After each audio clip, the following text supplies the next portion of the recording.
I have long wanted to get Bruce Pettit down here to Mavala Ranch. He and I talked 2 or 3 years ago at the SHOT Show in Las Vegas about hunting Texas, about coming down to Mavala Ranch. And I have been waiting for the opportunity, and we finally were able to put it together this year. And so Bruce came down with his wife, Tracy, and Tracy's a hunter herself. She's not just Bruce's wife.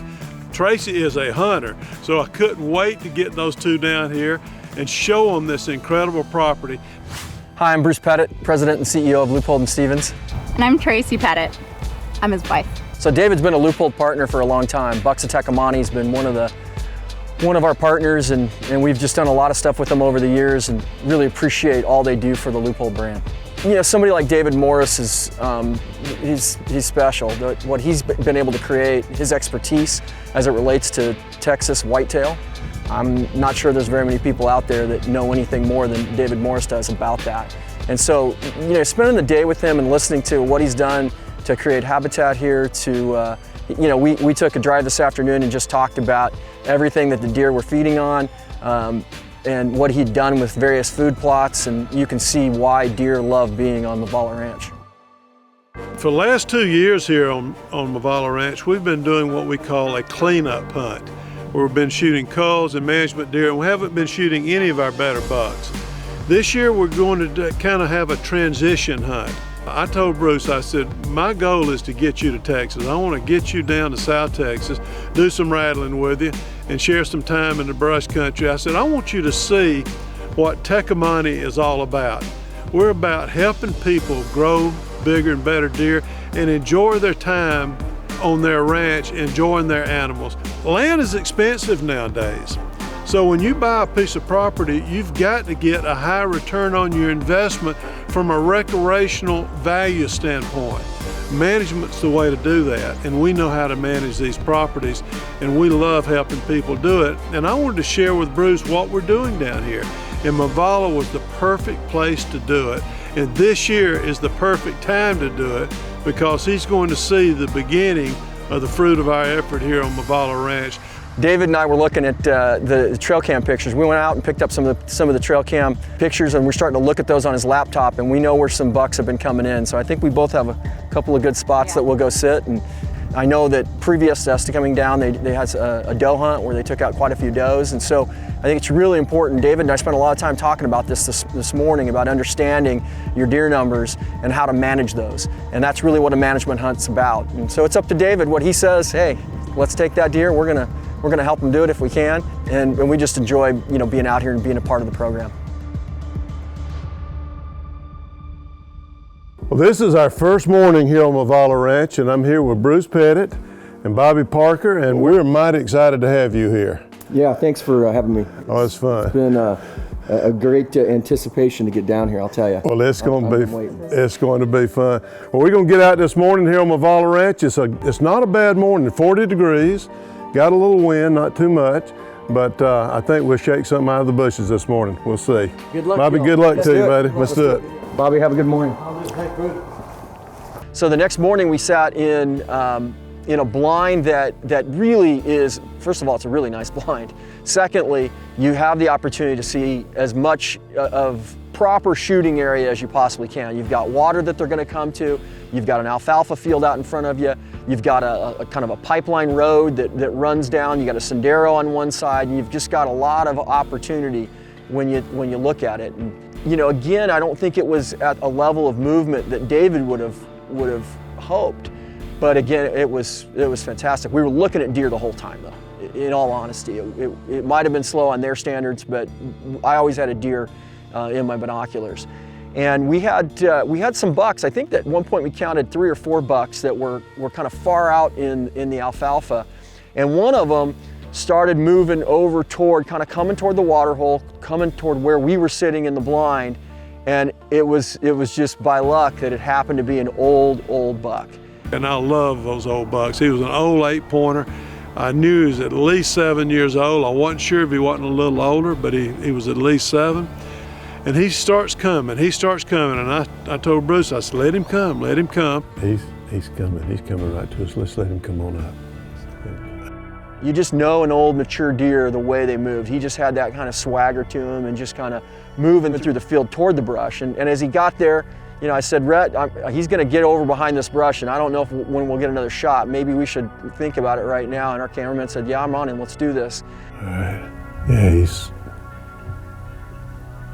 All right, Bruce. You are on your own. You can take him when you're ready.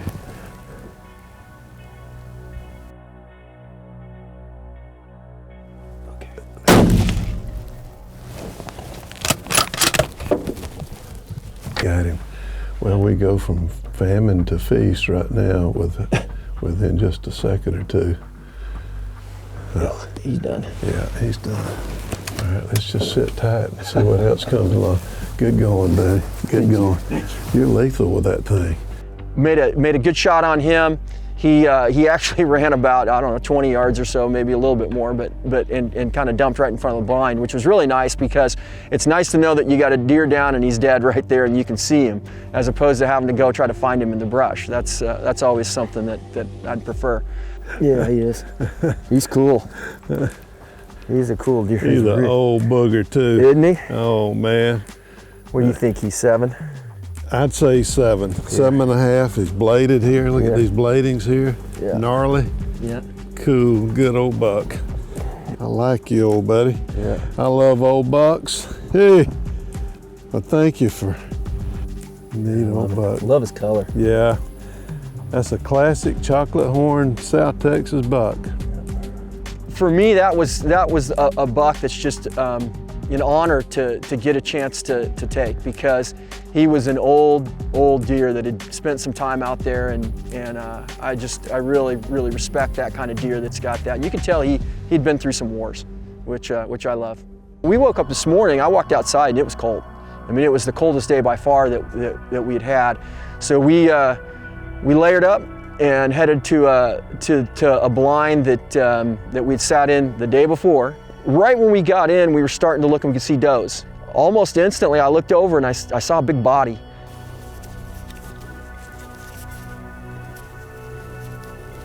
And it was still pretty early. And I saw a big body and I said, man, I bet that's a buck there. And as soon as the light came up, sure enough, there was a really nice buck. And David said, yeah, that's a buck that I've only seen on camera. That is a good buck, and he is old. In fact, that's that mystery 10 I've been watching for 2 years on camera on Connex, and I've never seen him. Yeah, he's a shooter when the time comes. I know that is the deer I think it is, for sure. He's a nice old buck. And I told Bruce, I said, that is a buck we're going to take. But it was too early for the camera light. And it was too early. I mean, it was early. But you could see, I mean, we could see through our Leupold binos, and Bruce had a good look at him through the scope, so he knew what he was as well. But it was just too early for us to film him, to be honest with you. So we had to just sit there. It seemed like to me that we were waiting for a long time before we actually took the shot. And finally, he saw some does, and I was on him. He sees those does. He sees those does. You're going to have to shoot him. He's going to go after those does. So. And had a really good, steady rest. And I told Bruce, well, it's still early, but you got to take him because he's about to go after those does. And I don't know what's going to happen if he starts running those does. So Bruce was already on him, lined up. Shoot him. You busted him. You can't go far.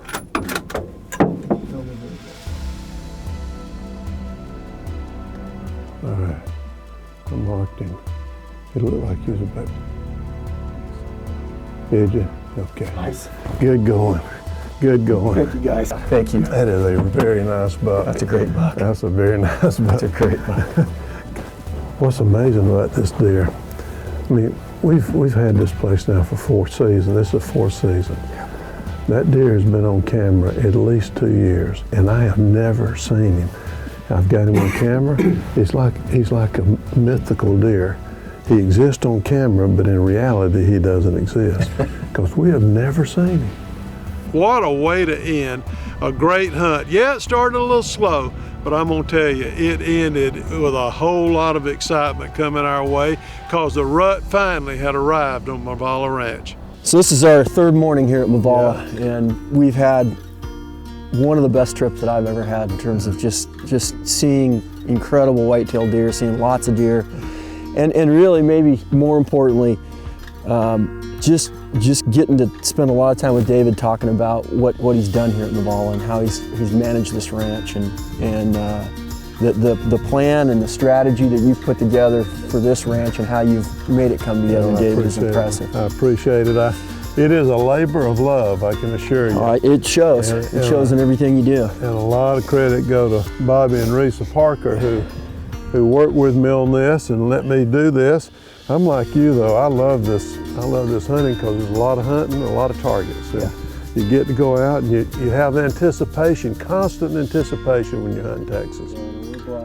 Oh, great. Well, what a buck and what a trip. I'm so happy. Congratulations. Thank you so much. Oh, my pleasure, my pleasure. Tracy and I had a great time at Mavala. I can't say anything more about, David and Mark and the team here and everybody that we've come in contact with. It's just been a great experience. Bobby and his wife do such a good job on this ranch, and I love the fact that David takes on the challenge to say, you know what, I can do a low fence ranch and I can prove to you that we're going to get big bucks on this low fence ranch. And sure enough, he's doing it, and he hasn't even hit his stride yet. So hopefully he'll invite me back, a couple years down the line, and I really love to see this ranch when his full plan comes into play, because he's got big bucks now, but just wait, he's gonna have some monsters.